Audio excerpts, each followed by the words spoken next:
Okay, so in hand we appear to have a 3080, a Zotac 3080. This took from the 25th of November to arrive, and it's like December, what is it, like the 5th, 6th, 7th? I mean, the box doesn't look in perfect condition. It doesn't, it doesn't seem to be open. It's still got its sticker on. If for some reason there isn't a Zotac Trinity card inside, I'd like to show this to Amazon. Okay, so we've just opened it for the first time. Let's hope and pray that there is actually a graphics card in this, and it's not somebody's old GTX 970. Okay, there we go. Alright, here's the big reveal. Are we gonna get a dud?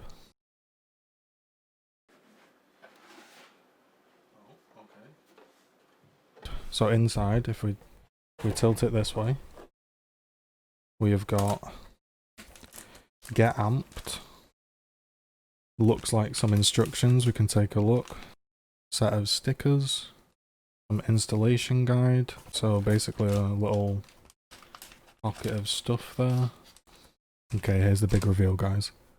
Is there a GPU inside? Oh, there's a graphics card. Is it a 3080? Wow, it's like, jeez, I didn't think I'd ever get one of these. It's like the holy grail, boys. Holy shit. It actually looks really cool. I have the graphics card in hand, that is confirmed. It's a lot thinner than I thought it was gonna be. I feel like my 970 is a lot fatter. And it honestly, my 970 is a pretty long card. But here it is. We've got the Zotac 3080, and honestly, it's a lot more jet black. It looked more grey and green on the pictures, and I was like, is that going to suit? But this is actually just a jet black card. The fans all seem to turn. I'm not seeing like any damage. Everything looks okay. You can see on the back here, these are all still plugged in. Got of connectors that you should never ever use. Don't bother with these. Well, that's it really, isn't it?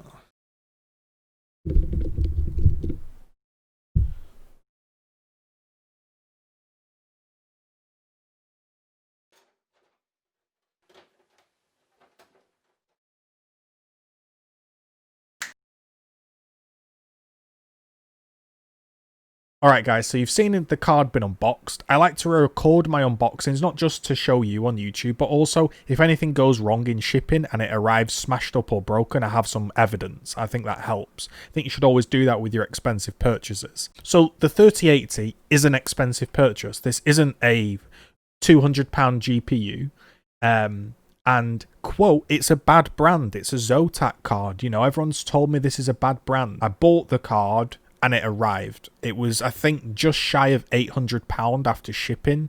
800 quid is 150 over the Founders Edition, but the Founders Edition, unless you're very lucky or you wait 2 or 3 months, it doesn't really exist. So every card seems to start at about 750 in the UK. Paying 800 quid is a lot of money, but I'm on a 970. The games I play right now don't function. And I was ready for an upgrade. It's been 7 years, and I saw it in my basket, so I purchased it. And my initial reaction was I was very pleased. And then everybody told me it was a bad brand, and the more I researched, the more people told me Zotac was an awful brand. I want to come at this video from a different perspective other than the big tech YouTubers, right? I can't do the fancy graphs. I don't have the monitoring programs or skills to do any of that. So I'm coming at this from a different viewpoint. I think the viewpoint people want. They want to see a regular guy that's got the card and giving his experiences. So that's what I'm going to do. The card worked fine when I installed it. I read about some horror stories about the RGB lighting issues. But the thing is, right, and what these big YouTubers don't tell you is, it's confirmation bias, right?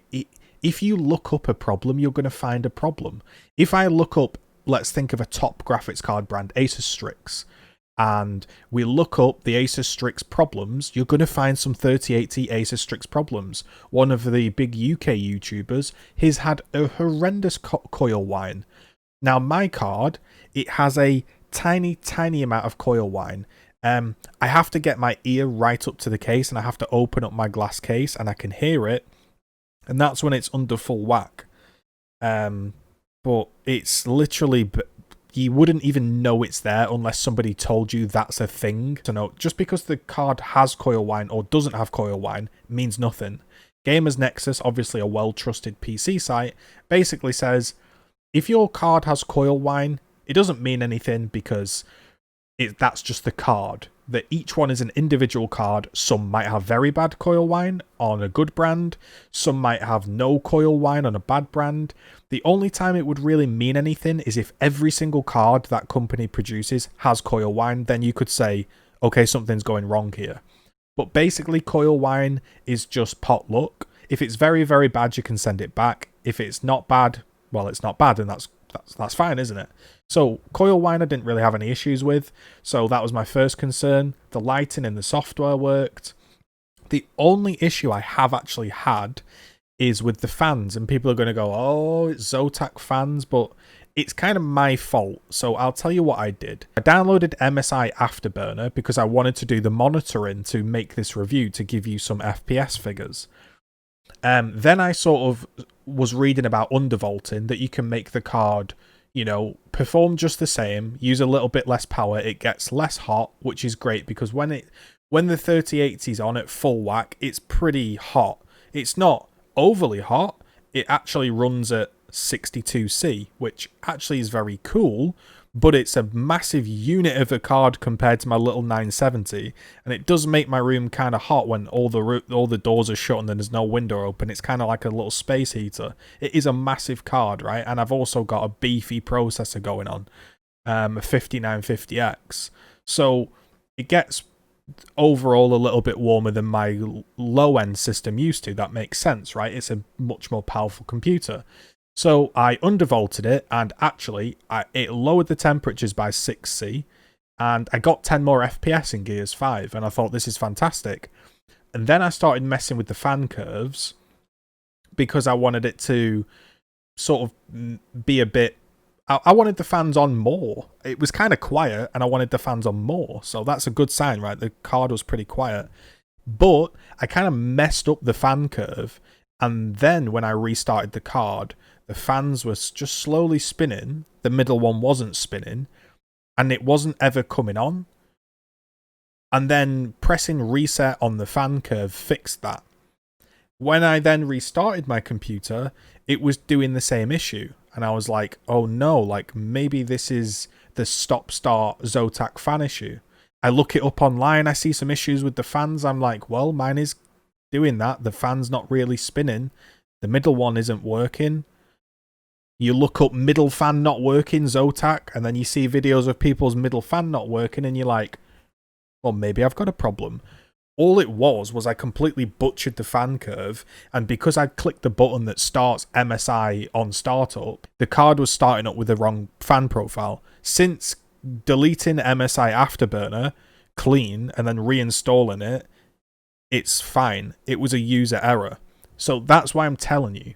A lot of people online actually don't know what they're doing, and I kind of know what I'm doing pretty well, but even I make mistakes, right? And people will then post on forums and they'll say my card's black screening. I recently watched a video of that, and they had the wrong quality power supply. Then there was some people daisy chaining cables, meaning when you've got one of those 8 pins that split off into 2, they're plugging the 2 in instead of using 2 cables and then plugging the 2 in. So use separate cables, use a good quality power supply. That also will help coil whine. If you've got a good quality power supply, I've got an Asus Strix one, which is 850 gold. It's basically a gamer version of a Seasonic. It was the only one in stock due to COVID shipping. That's by the by, but get a good power supply and that's going to help. Get a good case with good cooling. Your temperatures are going to be lower with good airflow, right? If your case is cooler, it's going to run cooler. It's going to be quieter. It's going to boost more. And honestly, I haven't had any problems. Now, when I'm playing everything maxed out on the Zotac card, it gets kind of loud, but that's because it's keeping it very cool. I haven't seen my card go over 68C. which I think is very good considering how much power this is producing. And when I say power, I mean graphical power. I don't know how much power it actually produces. I don't have the watt meter. I'm not a YouTuber tech guy, right? All I'm saying is I've gone from playing Call of Duty Warzone in 720p at 50 FPS to playing at 1440p, maxed out ray tracing, no DLSS. So it's just running at raw 165 FPS. Boom. And that's because I've got a G-Sync monitor that's capping it at 2 below my refresh rate. So it's basically capped at 163, sorry, and I'm getting 163, you know? So it could probably maybe even do more if I turn some settings down, it's 100% doing more, right? If you whack down the settings, you could run a 300 FPS monitor on this if you wanted. So that was staggering. Gears 5 has gone from being a stuttery 1080p 90 FPS to 70 FPS experience to everything cranked up, screen space reflections, 16 times ambient occlusion, everything cranked up. Again, 163 hertz locked. Sometimes, depending on the map, you might get 144.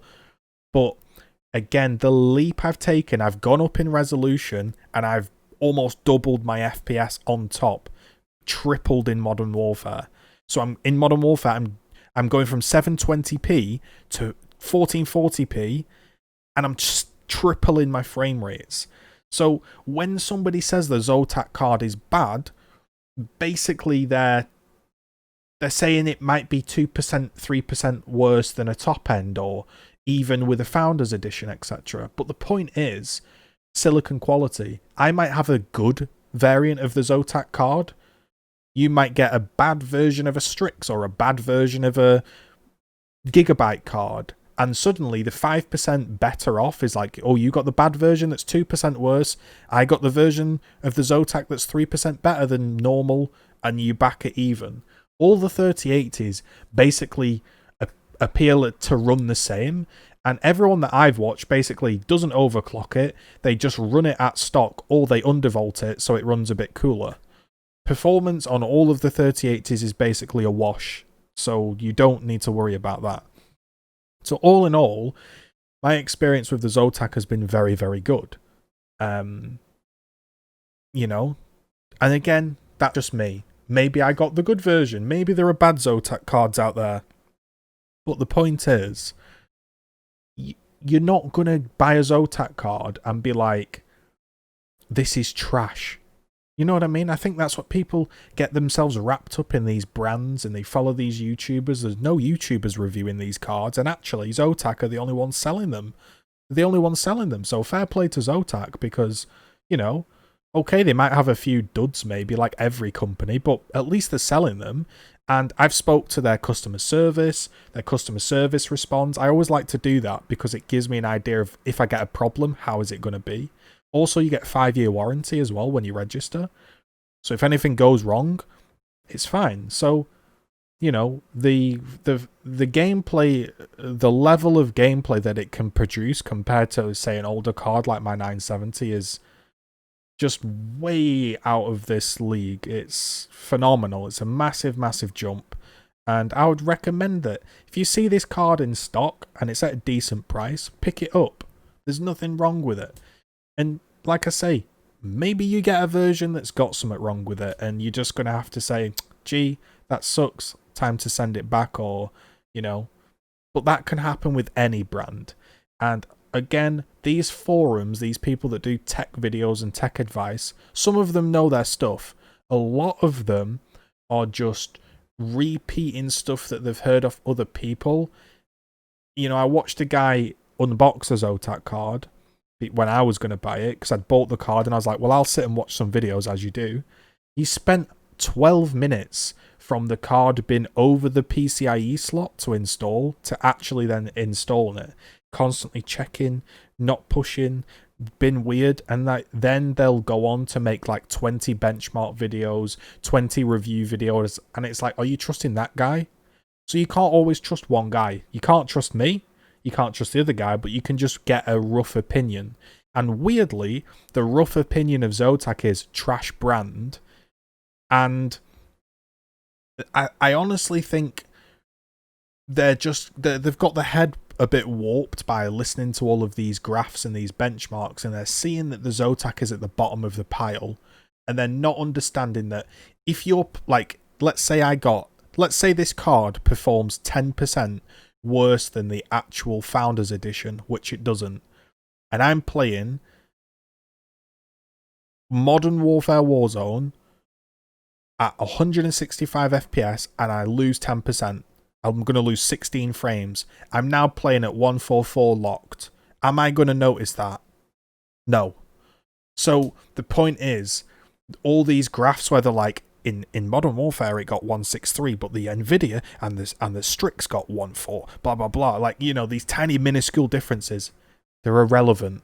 They're irrelevant. You're not going to notice them. And the point is, you know, so you're not going to notice them. So for me, the Zotac card has been absolutely fine. There's one issue with the fans, and that was my own user error, because I've never used Afterburner before, because I like to run things stock, because I just think if you run everything stock and you buy good quality parts, it's going to work. My old PC lasted 7 years, never had a problem. I imagine, touch wood, this will be the same. I've bought high quality parts, a knock to a cooler, a good motherboard with good VRM cooling, plenty of good fans. I've got the good power supply. You know, so if anything goes wrong, it's just going to be down to the manufacturer, not me. I'm not going to overclock it, put a ton of voltage in, blah, blah, blah. I'm not going to do any of that. It runs fine. Yeah, maybe you could sit all night long and tweak your fan curves, and you could tweak your voltage, and you might get some more performance, but I plug it in, it smokes every game I play, it's incredible. What more do I need to do? You know, maybe 3 years down the line, there might be some game that I just about can't max or something, and then I'm like, okay, time to overclock, time to tweak some stuff, or time to sell an upgrade. You don't know, right? But for me, the Zotac card's been fine, and I think if you see it in your basket and it's available for a reasonable price, there's nothing wrong with it. There's you know, every card has problems, every card has good versions and bad versions. The only one that I have seen that might be poor is the Hollow, because apparently the Shroud is making it hotter than it needs to be. But this version that I've got, the Trinity OC, performs very well. You know, it's running now, it's fine. So, yeah, there's no crazy benchmarks here. There's no crazy graphs to baffle you. I'm just a guy that managed luckily to get the card. I've played with it. It's been very fun. I've never had gameplay be smoother. It's an incredible experience. And I'm here to say, listen, I don't want to sound like a salesman, right? If you don't need a 3080, don't buy into the hype and get a 3080. The reason I purchased it was because I stream every day, because I find it fun. I want to run my games at 144 frames at 1440p with basically maxed out settings at every opportunity, and I want to enjoy myself. You know, I've been playing on a crap card for the past 4 years. I've been on a 4-core CPU until now for 7+ years, and I was ready for an upgrade and I wanted to treat myself. That's why I bought it. If I was being sensible, I'd probably wait a few months and buy a 3070 and turn some settings down, but that's not the point, you know. So the Zotac card, I've had no issues. And if I do have some issues, I'll let you know. But at the moment, it's running absolutely perfectly, sweet as a nut. I'm looking at it now. It's chilling at 39C whilst I've got Premiere Pro open, and it is slightly been used. It's running at 780 RPM fans. I can't really hear it at all over my case fans. And yeah, when you absolutely crank everything up to high heaven and you run a game at max, it gets a bit louder. But you can't hear it. You're playing the game with your headphones on. And if it's important that you need your computer to be pin silent, you're probably not buying a 3080 in a massive computer case anyway. you'd be like liquid cooling some tiny card or whatever, I don't know, but you know what I mean. So don't get baffled by graphs. Don't read up on reviews, because reviews are absolutely awful online. People don't know what they're doing. They buy bad parts, they stick things together, then they moan that it doesn't work. And, you know, for every one legitimate issue, you're also forgetting that probably gets fixed. There are 500 other people doing the wrong thing moaning. And then there are 500 other people reading something they read on Reddit or a website and misquoting it. So the Zotac card's fine, boys. That's what I'm telling you. There's nothing wrong with it. Yeah. If you're interested in more videos like this, give it a thumbs up. If you're interested in any benchmarks, if there's any benchmarks you want me to run, I've got a 5950X and a 3080 now. So if there's any games out there you're thinking, hey, how would it handle a 3080? Let me know. I can do that for you. If you want to consider joining the channel, that's a great way to support a tiny channel such as myself. You know, I don't get a pittance of ad revenue, so the channel memberships and the Twitch primes, etc., really do help. Hopefully that was useful to you. If it was, leave me a comment. Peace.